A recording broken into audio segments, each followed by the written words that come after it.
The ship was dying. Commander Cole knew this the same way a man knows when his own heart is failing. The warning lights screamed red across his control panel. The engines coughed and sputtered like a sick animal. Outside the windows, the iron storm tore at his vessel with invisible claws, ripping away pieces of metal and hope with equal cruelty.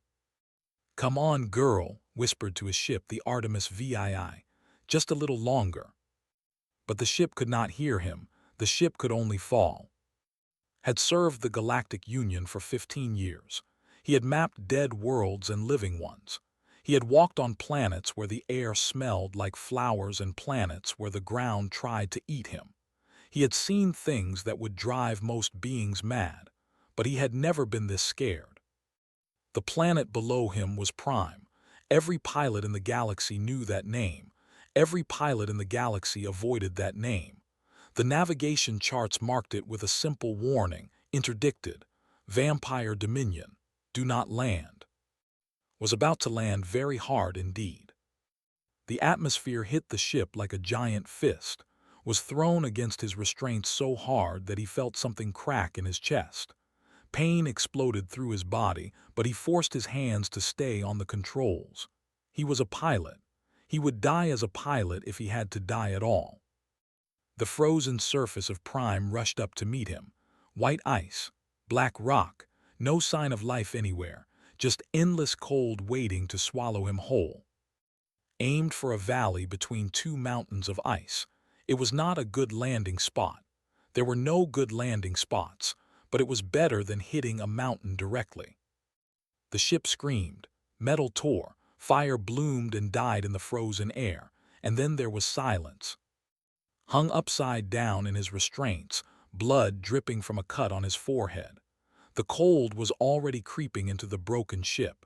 He could see his breath forming clouds in front of his face. In this temperature, he would be dead within the hour if he did not move. So he moved. His training took over. He did not think. He simply acted. He released his restraints and fell to what was now the floor. He found his emergency pack. He found his survival suit. He pulled it on over his injured body, ignoring the pain that screamed through his broken ribs. The ship's emergency beacon was destroyed. No one would come looking for him. No one would even know where to look. He was alone on a world of monsters, and the only thing standing between him and death was his own stubborn refusal to give up. Kicked open the emergency hatch and crawled out into the storm. The wind hit him like a wall of knives. Even through his survival suit, the cold was unbelievable. He had trained for extreme environments. He had survived frozen moons and ice planets before, but this was something else entirely. This was cold that wanted to kill him, cold with a purpose. He found the emergency shelter module in the wreckage. It was damaged but functional. He dragged it away from the burning ship, leaving a trail of blood in the snow behind him. Every step was agony. Every breath was fire in his lungs. He found an ice cliff that blocked some of the wind. He deployed the shelter there, watching it expand from a small box into a dome large enough for two people. He crawled inside and sealed the door behind him. Then he allowed himself to collapse. For 3 days survived. He ate emergency rations that tasted like cardboard. He drank melted snow that he heated with the shelter's small power unit. He treated his broken ribs as best he could with the medical supplies in his kit. He slept in short bursts, always waking to check that the shelter was still intact, that the cold had not found a way inside. On the 3rd night, something changed. Was checking the shelter's external sensors when he saw movement in the storm. 2 figures stumbling through the snow. They were moving wrong, their steps uneven and desperate. They were heading toward his shelter. His hand went to the plasma pistol at his hip. On any other world he might have called out to them, offered help. But this was Prime. This was vampire territory. Whatever was coming toward him was probably planning to eat him. The figures collapsed against his shelter door. Watched through the sensor feed. He could see them clearly now. 2 women or something that looked like women, pale skin that seemed to glow even in the darkness of the storm, dark hair tangled with ice. They wore hunting leathers that had been torn to shreds. Their bodies were covered in frost. They were dying. Knew what they were: vampires, the apex predators of the galaxy, beings that had terrorized 1,000 worlds before humans even learned to make fire. Every instinct told him to stay inside. Let them freeze. They would do the same to him if the situations were reversed. But was human, and humans were strange creatures.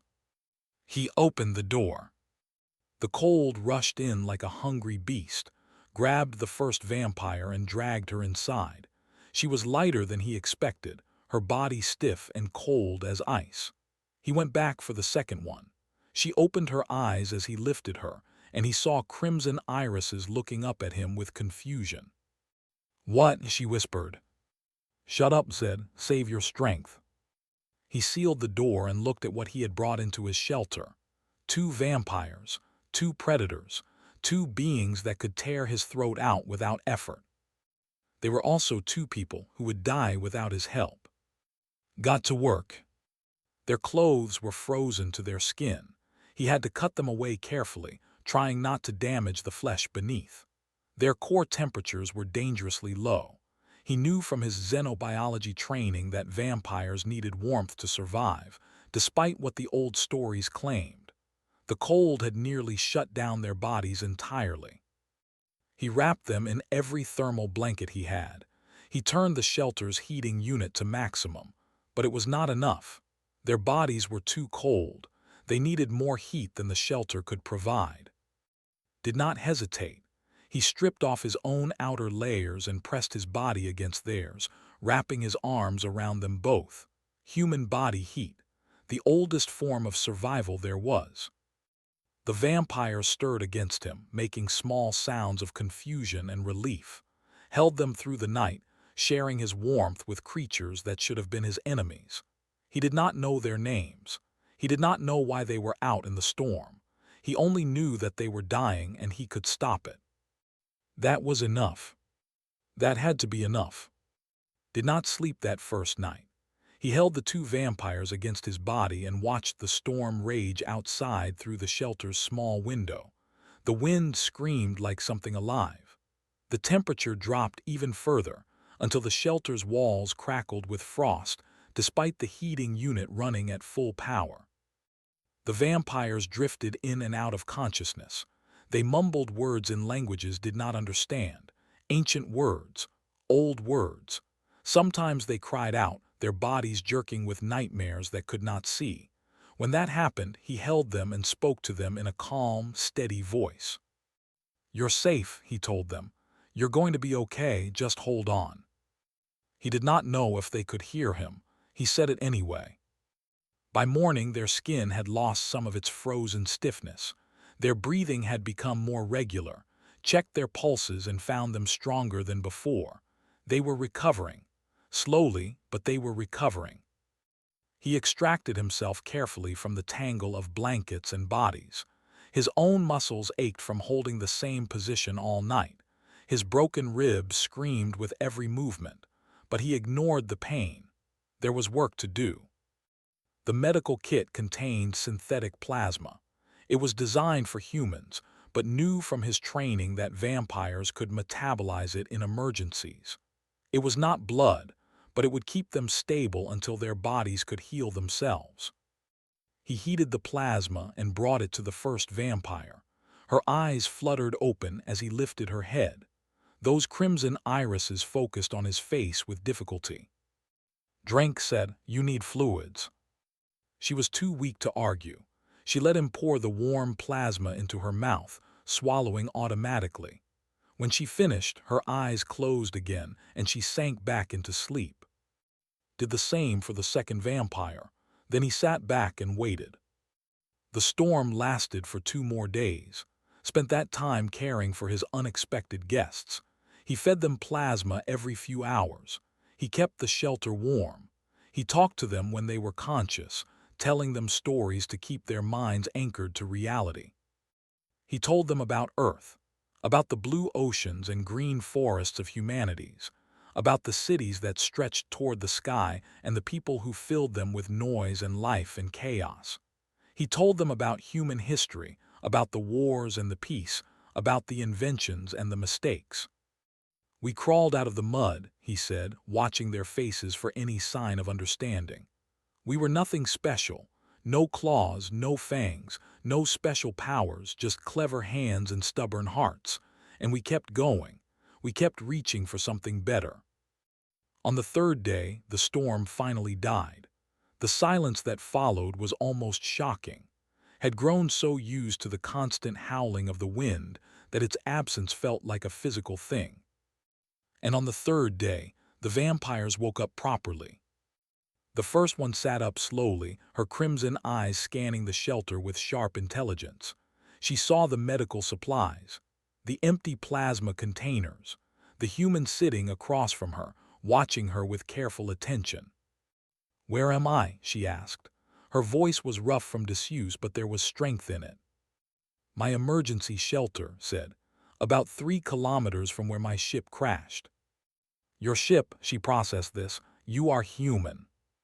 "Last time I checked." The second vampire stirred and sat up beside the first. They looked at each other, and something passed between them, some silent communication that could not read. "We are Princess Lyra and Princess Nyx," the first one said. "Daughters of Queen Val, you have saved our lives, human." Blinked. He had saved princesses, vampire princesses, daughters of a queen whose name was spoken in whispers across the galaxy. This was either very good luck or very bad luck, and he was not sure which. "I'm Commander Cole," he said, "Galactic Union Survey Corps, and you're welcome." Nyx, the second princess, looked around the shelter again. Her eyes lingered on the thermal blankets, on the arrangement of the sleeping area, on the obvious evidence of close physical contact. "You shared warmth with us," she said, "your body heat. You were dying. It was the fastest way to raise your core temperature." "You touched us." Lyra's voice was strange, not angry exactly, more like confused. "We are vampires, we are predators, you are prey, and you touched us." Shrugged. "You were dying," he repeated. "I could help. It seemed pretty simple." The princesses exchanged another look. This one was longer, filled with meaning that could not begin to understand. "Nothing about this is simple," Nyx said softly. The next 2 days passed in strange companionship. Shared his rations with the princesses, who ate the bland food without complaint. They were still too weak to hunt, and the emergency plasma had run out. Human food would keep them alive, even if it did not satisfy them completely. They talked, learned that the princesses had been on a traditional blood hunt when the storm struck. It was a ritual of their people, a test of skill and endurance. They had been tracking prey across the frozen wastes when the weather turned against them. Their hunting party had scattered. Their supplies had been lost. They had wandered for days before finding the shelter. "We should have died," Lyra admitted. "They should have taken us. No one survives those temperatures, not even our kind." "But you found us," Nyx added. "A human, alone on our world. And instead of hiding from us, instead of letting us die, you saved us." "Why?" Lyra asked. The question seemed to cost her something. "We would not have done the same for you." Thought about this for a long moment. "Maybe that's exactly why I did it," he said finally. "Because it needed doing. Because no one else would. Because being human means trying to be better than what came before." The princesses stared at him like he was something they had never seen before, something they could not quite understand. "You are very strange," Nyx said. Laughed. "Yeah," he agreed, "we are." On the 5th day, the princesses were strong enough to move around the shelter. They helped repair what could be repaired. They learned to use human tools with surprising speed. They asked endless questions about human technology, human culture, human everything.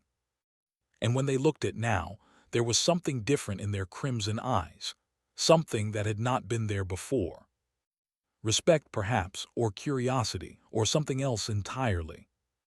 Did not know what would happen when rescue came. He did not know if the vampires would thank him or kill him once they returned to their people. He only knew that for these few days, in this small shelter, they had been something like friends. It was more than he had expected. It was perhaps more than he deserved. But Cole was human, and humans had a way of finding hope in the strangest places. The warship descended from the sky like a dark angel of death. It was massive, black as midnight, covered in spires and sharp edges that spoke of ancient power. Watched it through the shelter window and felt his stomach drop to his feet. "Mother is here," Lyra said. Her voice was calm but could see tension in her shoulders. "She tracked our life signatures," Nix added. "She has been searching since the storm ended." Looked at the two princesses. They were wearing his spare uniforms now, human clothes that hung loose on their slender frames. Their hunting leathers lay in a ruined pile in the corner of the shelter. The evidence of everything that had happened over the past week was scattered around them. "Is this going to be a problem?" he asked. The princesses did not answer. That was answer enough. The warship landed 200 meters from the shelter. A ramp descended from its belly, and figures began to march down.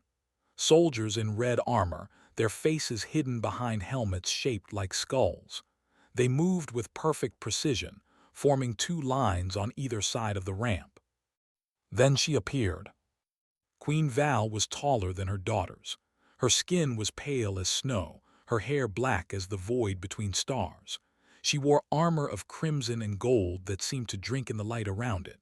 Her eyes were the same red as her daughters, but colder, harder. These were eyes that had watched civilizations rise and fall, eyes that had seen 10,000 years of war and blood and death. She walked toward the shelter with slow, deliberate steps. Her soldiers followed at a respectful distance. The ground seemed to tremble beneath her feet. "Stood up, I think I should probably stay inside." "No," Lyra grabbed his arm. "You must face her. To hide now would be seen as weakness. She would tear through this shelter to find you." "Great," muttered, really looking forward to this. He walked to the shelter door and opened it. The queen was already there, standing just outside. Her presence hit like a physical force. He had met powerful beings before, senators and generals, alien rulers and ancient intelligences. None of them had felt like this. None of them had made him want to fall to his knees and beg for mercy. But was human, and humans were stubborn. He stood his ground. The queen's eyes swept over him, assessing, judging, dismissing. Then she looked past him into the shelter. She saw her daughters in human clothes. She saw the ruined hunting leathers. She saw the thermal blankets tangled together. She saw everything. Her lips pulled back from her fangs. "Mother," Lyra said quickly, stepping forward, "we can explain." "Silence." The queen's voice was soft, but it carried the weight of absolute command. "I will hear this from the human." She turned those terrible eyes back to, "You have my daughters in your shelter. They wear your clothes. Their garments lie destroyed. The scent of close contact fills this place." Her claws extended slowly from her fingertips. "Tell me, human, why are my vampire daughters bare in your cabin?" Met her gaze. Every instinct told him to look away.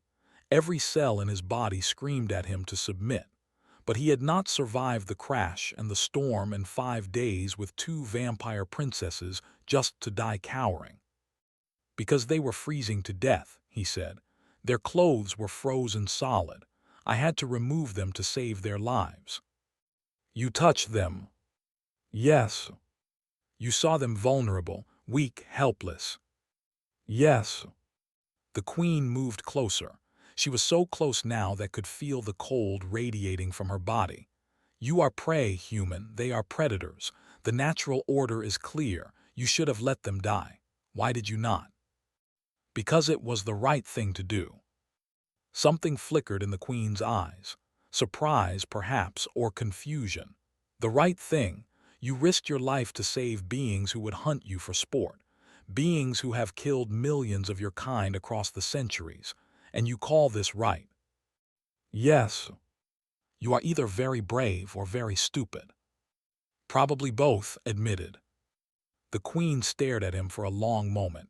Then she turned to her daughters. Is what he says true? Did he save your lives? Yes, mother, Nick stepped forward. They had almost taken us. We would have died within hours. He found us, brought us inside, and shared his warmth through the night. He gave us his food. He cared for us without asking anything in return.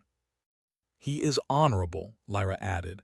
He treated us with respect. He never threatened us. He never tried to use our vulnerability against us. The queen was silent. Her soldiers waited motionless behind her. The wind whispered across the frozen landscape. This presents a problem, she said finally. By our ancient laws, a male who sees a princess in such a state has compromised her honor. The only way to resolve this is through combat. Frowned combat. A wedding battle. The queen smiled, and there was no warmth in it. You will fight me in the arena. If you survive, which you will not, you will have earned the right to choose one of my daughters as your bride. When you die, your insult to their honor dies with you. Mother, no, Lyra moved between them.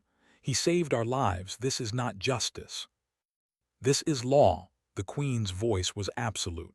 Law that has stood for 10,000 years. I did not write it. I cannot ignore it.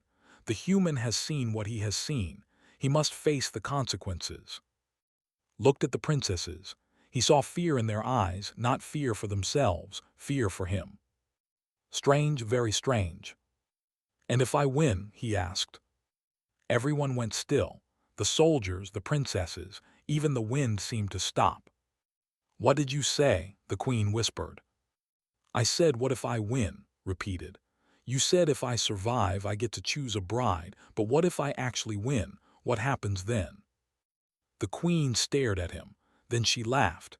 It was not a pleasant sound. No human has ever won a wedding battle. No human has ever even lasted more than seconds. You are asking about a thing that will never happen. Humor me. The queen stopped laughing. She looked at him with something that might have been respect or might have been anger. If you win, human, then by ancient law the victory is yours. You may claim any prize you wish from my house. Any prize? Any prize? Nodded slowly, then I accept. The princesses cried out in protest. The soldiers shifted uneasily. Even the queen seemed surprised. You accept death? She asked. I accept the challenge, said. There is a difference. The queen smiled her cold smile once more. Perhaps. We shall see which one you find in the arena. She turned and walked back toward her ship. Her soldiers followed. The princesses lingered for a moment, looking at with expressions he could not read. Why? Lyra asked. Why did you accept? You could have run. You could have called for help from your union. Shrugged. Your mother doesn't seem like someone who forgives people who run, and the union can't help me here. This is your world, your laws. I might as well face it head on. You will die, Nick said softly. Maybe, agreed. But I won't die running. I won't die begging. And I won't die having left two people I saved to deal with the consequences alone. The princesses looked at each other. That silent communication passed between them again. You really are very strange, Lyra said. We have established this, replied. Despite everything, Nick smiled.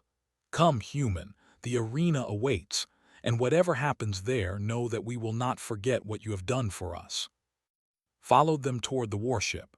The cold wind bit at his exposed face. The frozen landscape stretched endlessly in all directions, and somewhere ahead, a queen waited to kill him. But Cole was human, and humans had a very long history of surviving things they should not survive. The arena was built on a frozen lake beneath 3 blood-red moons. Stands of black stone rose around the ice, filled with thousands of vampires who had come to watch the spectacle. Their eyes gleamed like rubies in the darkness. Their whispers filled the air like the sound of distant waves. Stood at one end of the lake. He wore his battered flight suit and carried a survival knife. It was the only weapon they had allowed him. At the other end stood Queen. She wore ceremonial armor that had seen 1,000 battles. In her hand, she carried a blade that seemed to be made of frozen shadow. Her eyes were fixed on with the patient hunger of a predator who knew exactly how this hunt would end. The stands above were filled with screens showing feeds from drone cameras. The entire galaxy was watching. The Galactic Union had tried to intervene. They had sent messages demanding the release of their citizen. They had threatened consequences. But Prime was sovereign territory, and the vampires did not answer to human laws. Was on his own. The High Arbiter, an ancient vampire with skin like parchment and eyes like dying stars, rose from his seat above the arena. His voice boomed across the frozen lake. The wedding battle will now begin. The challenger is Commander Cole of the Human Galactic Union. The challenged is Queen Val of the Crimson Throne. The battle ends when one combatant yields, dies, or can no longer continue. May the blood of the worthy be spilled. The crowd roared. Queen smiled. Any last words, human? Rolled his shoulders. His broken ribs had mostly healed over the past few days, but they still ached. His body was tired. His weapons were inadequate. He was facing an enemy who had killed thousands of beings far more dangerous than him. Just one, he said. Come and get me. The queen moved. She was fast, faster than anything had ever seen. One moment she was 30 meters away. The next moment she was right in front of him, her blade sweeping toward his throat. Threw himself backward. The blade missed him by centimeters. He felt the cold wind of its passage against his skin. He hit the ice, rolled, and came up with his knife ready. The queen was already attacking again. This time did not try to dodge. He watched her movements. He read the way her weight shifted. He saw the subtle tells that came before each strike. And at the last possible moment, he stepped aside and let her momentum carry her past him. His knife caught her arm. A thin line of black blood appeared on her pale skin. The crowd went silent. The queen stopped. She looked at the wound on her arm. Then she looked at. There was something new in her eyes, something that might have been respect. You are trained, she said. 15 years, replied. Boxing, wrestling, combat arts from a dozen worlds. I'm not fast like you, I'm not strong like you, but I know how to fight. Knowing how to fight is not the same as winning. No, agreed, but it's a start. The queen attacked again. This time she did not underestimate him. She came at him with the full speed and skill of 10,000 years of combat experience. Her blade was everywhere at once. Her movements were a blur of deadly grace. Could not match her speed, so he did not try. He read her patterns. He anticipated her strikes. He turned her own momentum against her. When she slashed, he was not there. When she lunged, he redirected. He fought like water, flowing around her attacks instead of meeting them head-on. Minutes passed, then hours. The crowd grew restless. They had come to see a quick execution. Instead, they were watching something they had never seen before. A human, a simple prey creature, was holding his own against the most powerful vampire in the galaxy. Was bleeding from a dozen cuts. His body was exhausted. Every muscle screamed at him to stop, to give up, to let the darkness take him. But he would not stop. He could not stop. Because had something the queen did not expect. He had adrenaline. That beautiful, terrible human chemical flooded his system. His heart pounded like a war drum. His senses sharpened to razor points. His body found reserves of strength and speed that should not have existed. He was not faster than the queen, but he was faster than any human should be. And he would not give up. The queen struck him in the chest, flew backward across the ice, hitting the ground hard enough to crack his already damaged ribs. He coughed blood. The pain was beyond anything he had ever experienced. He got up. The queen struck him again. He went down again. He got up again. Again and again and again. Why will you not die? The queen demanded. There was something in her voice that sounded almost like frustration. "Spit blood onto the ice. Because I'm human," he said, "and humans don't know when to quit." He charged. The queen was ready for him, her blade swept toward his chest. But at the last moment did something unexpected. He did not dodge. He did not block. He let the blade cut him. The queen's eyes widened in surprise. She had expected him to avoid the strike. She had committed to the attack. And now her blade was trapped in his flesh and she was off balance. Grabbed her arm and pulled her close. His survival knife came up toward the gap in her armor above her heart. At the same time, her free hand caught his throat, claws pressing against his skin. They froze. His knife was pressed against her heart. Her claws were pressed against his throat. One move from either of them would kill both of them. They stood there on the bloody ice, locked together in a deadly embrace. The High Arbiter rose slowly to his feet. His ancient face was pale with shock. "This is unprecedented," he said. "The battle is a draw." The crowd exploded with noise. Vampires screamed in outrage and disbelief. Guards rushed toward the arena, unsure of what to do. The screens showing the feeds flickered with confused commentary from observers across the galaxy. And the queen did not move.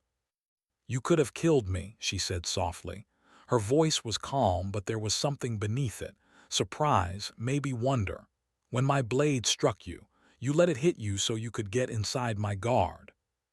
"I told you," said, "humans don't quit." "You would have died. I would have taken you with me. Seemed like a fair trade." The queen stared at him. Her crimson eyes searched his face, looking for something. Fear, perhaps, regret, madness. She did not find any of these things. She found only calm acceptance, only stubborn determination, only a man who had decided that dying on his feet was better than living on his knees. "You are the strangest creature I have ever encountered," she said. "I get that a lot." Slowly, carefully, they separated. The queen, her claws, lowered his knife. They stood facing each other on the bloody ice, surrounded by chaos. "The law is clear," the High Arbiter announced, his voice trembling.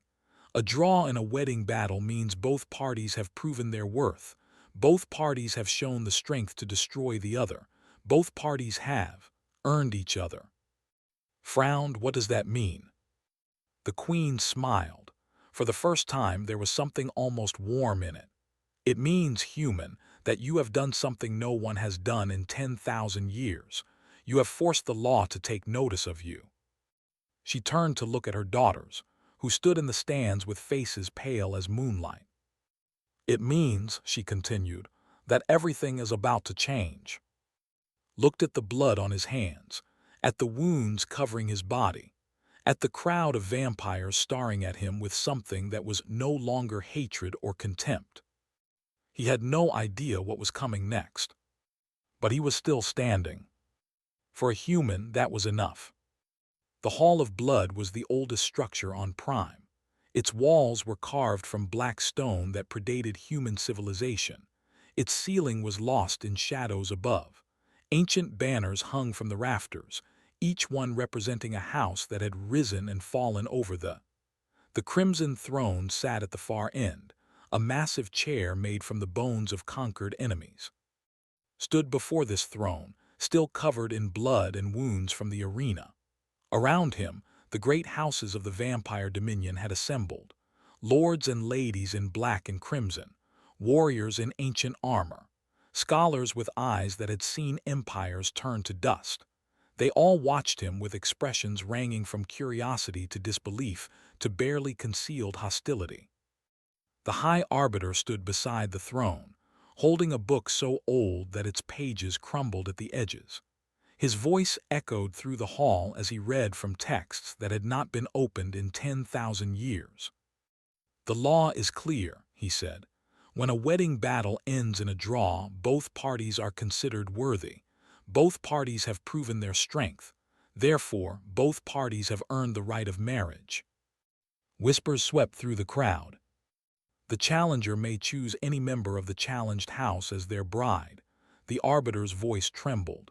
This includes any daughter, sister, cousin, or, in this case, the challenged herself. The whispers became shouts. Vampires rose to their feet in outrage. This was impossible.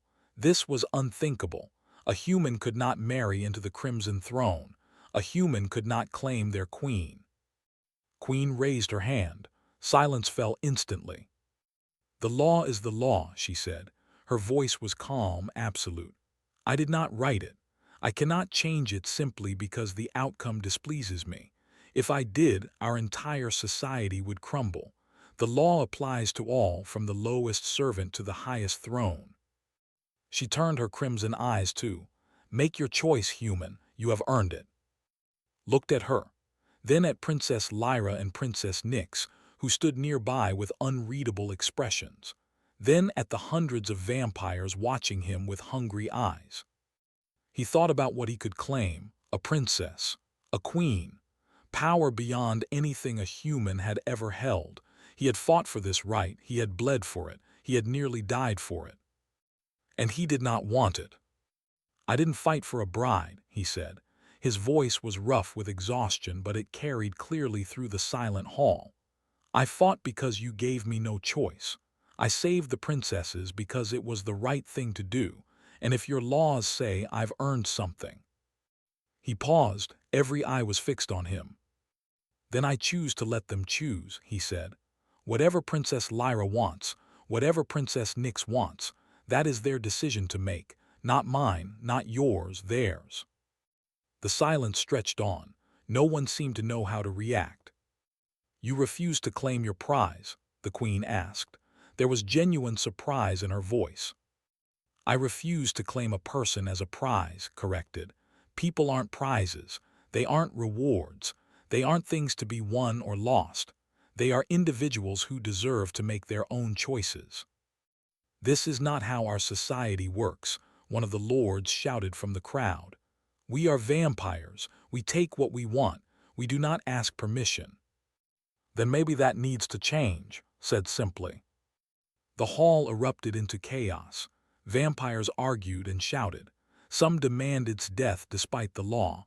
Others called for silence to hear more. The ancient structure shook with the force of their debate. Through it all, the queen watched with an expression he could not read.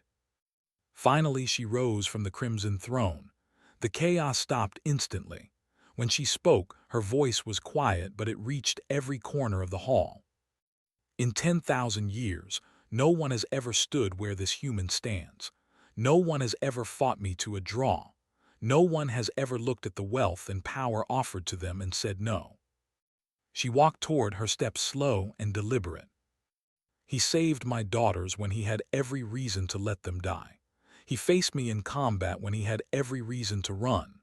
And now, when offered everything he could want, he asks only for the right of others to choose for themselves." She stopped in front of him. They stood face to face, the ancient queen and the battered human. "Perhaps," she said softly, "this is exactly what our kind needs. Someone who sees things differently. Someone who reminds us that there are other forms of strength besides force, other forms of power besides fear." She turned to her daughters. "Lyra, Nyx, the human has given you a choice. What do you choose?" The princesses looked at each other. That silent communication passed between them once more. Then they stepped forward together. "We choose to stay," Lyra said, "to learn from this human who saved us. To understand what makes his kind so different from ours," Nyx added. "To see if perhaps there is a better way." The queen nodded slowly. "Then let it be witnessed. The human Cole will remain on Prime as an honored guest. He will serve as an ambassador between our people and his, and he will have the protection of the Crimson Throne." She looked out at the assembled houses. "Anyone who harms him answers to me." No one argued, no one dared. 6 months later, stood on the balcony of the Crimson Palace, watching the 3 blood-red moons rise over the frozen landscape. He was no longer Commander Cole of the Survey Corps. He was Ambassador Cole, the first human to hold an official position in the vampire dominion. The palace had become strangely familiar over the months. Its dark corridors and ancient chambers no longer frightened him. Its inhabitants no longer looked at him with hunger in their eyes. Something had shifted in the way vampires saw humans. Something small but real. Lyra appeared at his left side, Nyx at his right. They had spent the months learning about humanity, about Earth's history and culture, about the strange warmth that seemed to drive humans forward despite all obstacles. "You have changed everything," Lyra said softly. Shook his head. "I just did what humans do. We survive. We adapt. We keep pushing forward no matter what stands in our way." "You make it sound simple," Nyx said. "It is simple. It's not easy, but it's simple." From the shadows behind them, Queen watched. She had been watching for months, observing this human who had somehow turned her world upside down. She saw the way her daughters looked at him. She saw the way her people were beginning to question old assumptions. She saw the first cracks forming in a system that had stood unchanged for 10,000 years. Part of her wanted to crush it all, to destroy this threat to the old ways, to eliminate the human and everything he represented. But another part of her, a part that had been sleeping felt something different, something that might have been hope, something that might have been the first stirring of change. She stepped out of the shadows and joined them on the balcony, did not flinch when she appeared beside him. He had stopped flinching around her months ago. "The council grows restless," she said. "They do not like the changes you inspire." "Do you like them?" asked. The queen was silent for a long moment. "I have ruled this dominion for 10,000 years," she said finally. "I have seen empires rise and fall. I have watched species evolve and die. And in all that time, nothing has ever truly changed. We hunt, we feed, we war, we die. The cycle continues endlessly." She looked at him with those ancient crimson eyes. "And then a human crashes on my world. A simple prey creature with no special powers, and somehow he changes everything. Is that a yes or a no?" The queen smiled. It was still cold, but there was something else in it now, something that might have been the beginning of warmth. "Ask me again in another 10,000 years," she said. "Perhaps by then I will have an answer." Laughed. It was the first time anyone had heard laughter in the Crimson Palace in living memory. The sound was strange and bright in the ancient darkness. Lyra and Nyx joined him. Even the queen's lips twitched in something that was almost amusement. High above, the stars wheeled on in their eternal dance. Somewhere among them, humanity continued its endless expansion, reaching, growing, changing everything it touched. And on a frozen world of vampires, one human had proven something that the galaxy had always known but never quite believed. Humanity was stubborn, humanity was warm, humanity was strange. And humanity would never, ever give up. The moons rose higher, the night deepened, and in the heart of the vampire dominion something new was being born. Something that looked a lot like hope.